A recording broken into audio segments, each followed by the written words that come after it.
Clip number 247۔ اس clip میں آپ قرآن پاک کی سورہ مائدہ کی آیت نمبر 43 سے لے کر 45 تک کی تلاوت، ترجمہ اور تفسیر قرآن صراط الجنان سماعت فرمائیں گے۔ بسم اللہ الرحمن الرحیم۔ ترجمہ، اللہ کے نام سے شروع جو نہایت مہربان رحمت والا ہے۔ وَكَيْفَ يُحَكِّمُونَكَ وَعِندَهُمُ التَّوْرَاةُ فِيهَا حُكْمُ اللَّهِ ثُمَّ يَتَوَلَّوْنَ مِن بَعْدِ ذَلِكَ وَمَا أُولَئِكَ بِالْمُؤْمِنِينَ۔ ترجمہ، اور یہ آپ کو کیسے حاکم بنائیں گے حالانکہ ان کے پاس تورات موجود ہے جس میں اللہ کا حکم موجود ہے، اس کے باوجود یہ منہ پھیرتے ہیں اور یہ ایمان لانے والے نہیں ہیں۔ وَكَيْفَ يُحَكِّمُونَكَ، اور یہ آپ کو کیسے حاکم بنائیں گے۔ ارشاد فرمایا گیا کہ شادی شدہ مرد اور شادی شدہ عورت کے زنا کی سزا رجم یعنی سنسار کرنا ہے، اور یہ حکم تورات میں موجود ہے، اور یہ لوگ توریت پر ایمان لانے کے دعوے دار بھی ہیں، اور انہیں یہ بھی معلوم ہے کہ توریت میں رجم کا حکم ہے۔ اس حکم کو نہ ماننا اور آپ علیہ الصلوۃ والسلام کی نبوت کے منکر ہوتے ہوئے بھی آپ علیہ الصلوۃ والسلام سے فیصلہ چاہنا نہایت تعجب کی بات ہے۔ إِنَّا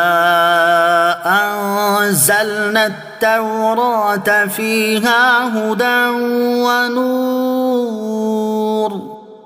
يَحْكُمُ بِهَا النَّبِيُّونَ الَّذِينَ أَسْلَمُوا لِلَّذِينَ هَادُوا وَالرَّبَّانِيُّونَ وَالْأَحْبَارُ بِمَا اسْتُحْفِظُوا مِنْ كِتَابِ اللَّهِ وَكَانُوا عَلَيْهِ شُهَدَاءَ فَلَا تَخْشَوُا النَّاسَ وَاخْشَوْنِ وَلَا تَشْتَرُوا بِآيَاتِي ثَمَنًا قَلِيلًا وَمَن لَّمْ يَحْكُم بِمَا أَنزَلَ اللَّهُ فَأُولَئِكَ هُمُ الْكَافِرُونَ۔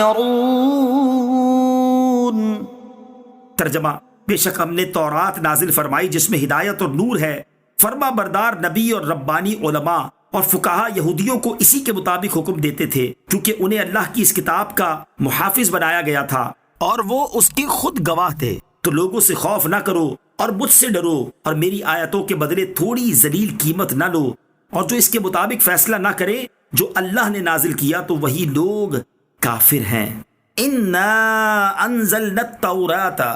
بے شک ہم نے تورات نازل فرمائی۔ اس آیت مبارکہ میں توریت شریف کی عظمت اور اس کے مطابق انبیاء علیہ الصلوۃ والسلام کا فیصلہ فرمانا اور اسی کے مطابق سچے علماء و فقہا کا فیصلہ کرنا بیان کیا گیا ہے، اور اس کے بعد دور رسالت اور اس کے بعد کے یہودیوں کو اصلی توریت پر عمل کرتے ہوئے سرکار دو عالم علیہ الصلوۃ والسلام پر ایمان لانے کی دعوت دی گئی ہے۔ چنانچہ فرمایا گیا کہ بے شک ہم نے توریت کو نازل فرمایا، اور حضرت موسیٰ علیہ الصلوۃ والسلام اور ان کے بعد کے کثیر انبیاء علیہ الصلوۃ والسلام اور علماء و فقہا توریت کے مطابق ہی فیصلے کرتے اور اس کی تعلیمات پر عمل کرتے تھے، اور اس کی وجہ یہ تھی کہ ان سے تورات کے متعلق یہ عہد لیا گیا تھا کہ وہ اسے اپنے سینوں میں محفوظ رکھیں اور اس کے درس میں مشغول رہیں تاکہ وہ کتاب فراموش نہ ہو اور اس کے احکام ضائع نہ ہوں۔ تو اے یہودیوں، تم تورات میں مذکور حضور سید المرسلین صلی اللہ تعالیٰ علیہ وسلم کی نعت و صفت اور رجم کا حکم ظاہر کرنے میں لوگوں سے نہ ڈرو اور صرف اللہ تعالیٰ سے ڈرو۔ مراد یہ کہ احکام الہیہ کی تبدیلی بہر صورت ممنوع ہے، خواہ لوگوں کے خوف اور ان کی ناراضی کے اندیشے سے ہو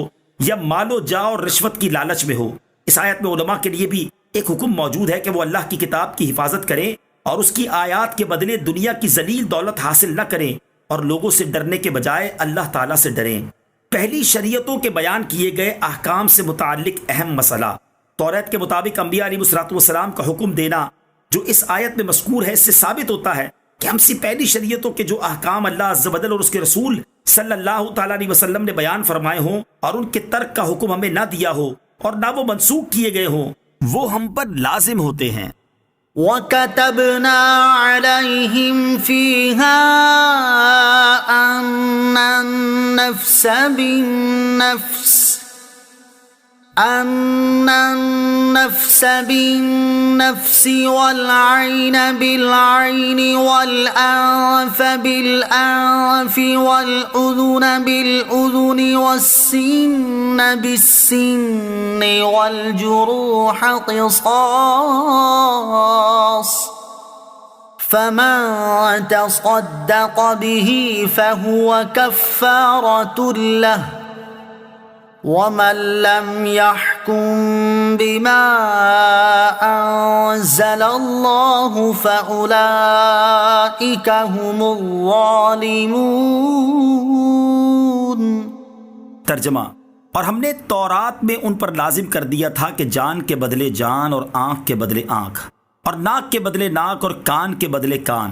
اور دانت کے بدلے دانت کا قصاص لیا جائے گا، اور تمام زخموں کا قصاص ہوگا۔ پھر جو دل کی خوشی سے خود کو قصاص کے لیے پیش کر دے تو یہ اس کا کفارہ بن جائے گا، اور جو اس کے مطابق فیصلہ نہ کرے جو اللہ نے نازل کیا تو وہی لوگ ظالم ہیں۔ وَكَتَبْنَا عَلَيْهِمْ، اور ہم نے ان پر لازم کر دیا تھا۔ اس آیت میں اگرچہ یہ بیان ہے کہ توریت میں یہودیوں پر قصاص کے یہ احکام تھے، لیکن چونکہ ہمیں ان کے ترک کرنے کا حکم نہیں دیا گیا، اس لیے ہم پر بھی یہ احکام لازم رہیں گے،